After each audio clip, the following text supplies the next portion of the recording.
Story RH, le podcast RH qui ne vous raconte pas d'histoire. Bienvenue à toutes, bienvenue à tous. History is made of stories. Dans cet épisode, nous allons parler des symboles du pouvoir, hiérarchique. Dis, t'as vu le nouvel organigramme ? Martin, il est plus directeur, il va être viré ? Il est plus double souligné dans l'organigramme, il est souligné pointillé. Mais non, regarde bien, il n'est pas souligné pointillé.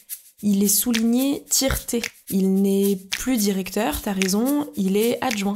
Dire que certaines et certains scrutent le moindre petit signe extérieur qui témoigne, à leurs yeux au regard bas, de l'importance qu'ils pensent avoir. Les symboles, comme les rites, sont des attributs du pouvoir importants qu'on ne peut ignorer.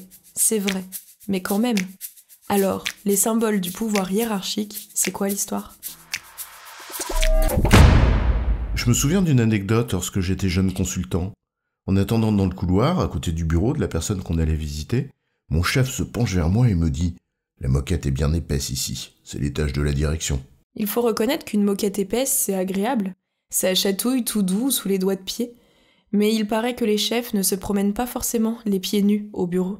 Une autre anecdote, avec cette entreprise à l'époque où la cantoche n'était pas la même pour les cadres et pour les non-cadres. Je parle pas d'un restaurant de direction où on reçoit des gens de ce monde, non, bien sûr, juste la cantoche. L'importance du chef à plumes se mesure donc à la taille des plumes. Les barrettes, les galons et les médailles et tous ces signes auxquels certaines et certains accordent une importance démesurée. La liste est aussi longue que variée, à la manière d'un inventaire à la Prévert, qu'on pourrait presque trouver poétique si ce n'était tant ridicule, pathétique et finalement le témoin des petites médiocrités de celles et ceux qui pensent que leur statut les rend supérieurs. Supérieur hiérarchique. Ils en aiment le premier terme, sans en comprendre toujours la responsabilité qu'elle impose.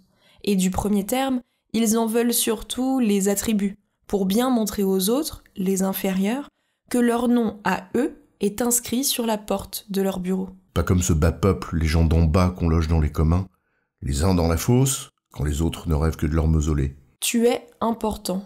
Tu as un bureau individuel. Tu comprends, toi, tu penses, tu réfléchis.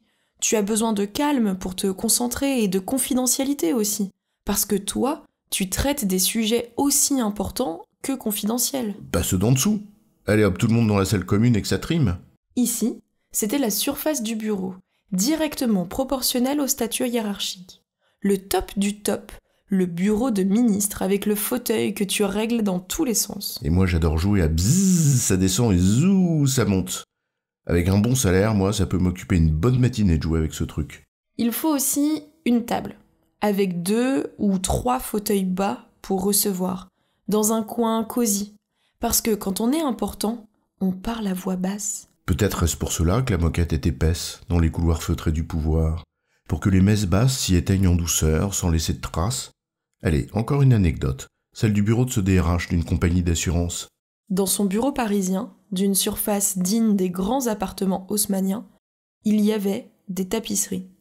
Genre tapisserie d'Aubusson, tu vois ? Il ne manquait que les perruques et les jabots. Là, ton importance ne se mesure pas à la surface du bureau, mais à la place de parking. T'en as une ou pas, attitrée ou pas. Et surtout, le parking des chefs est moins éloigné de la porte d'entrée que celui des pas chefs. Un chef, il faudrait pas que tu marches trop, tu risquerais de tacher tes mocassins à gland.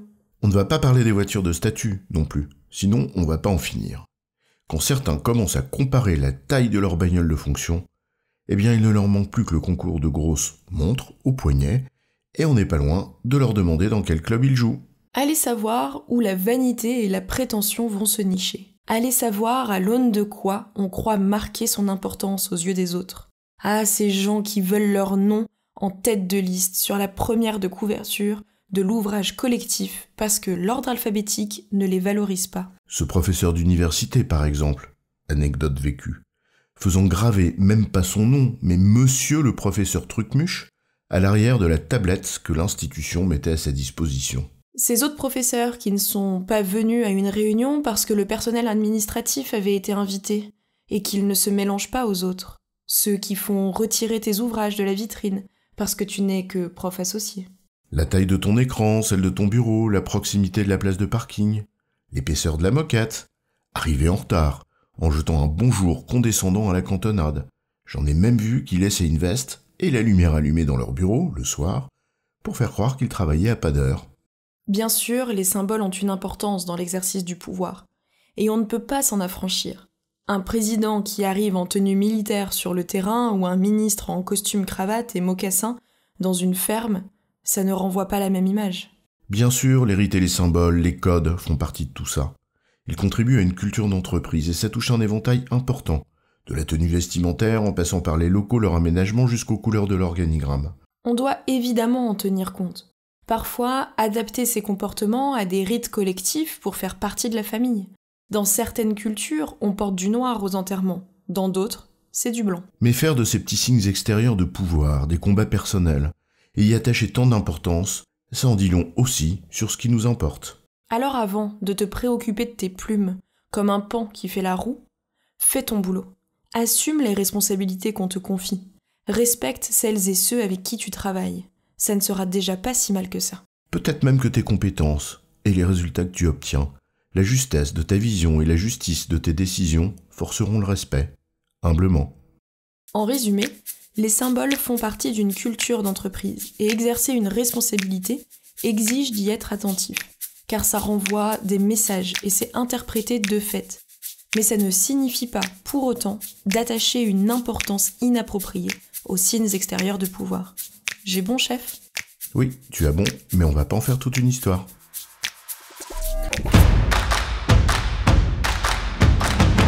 Story RH, le podcast RH qui ne vous raconte pas d'histoire.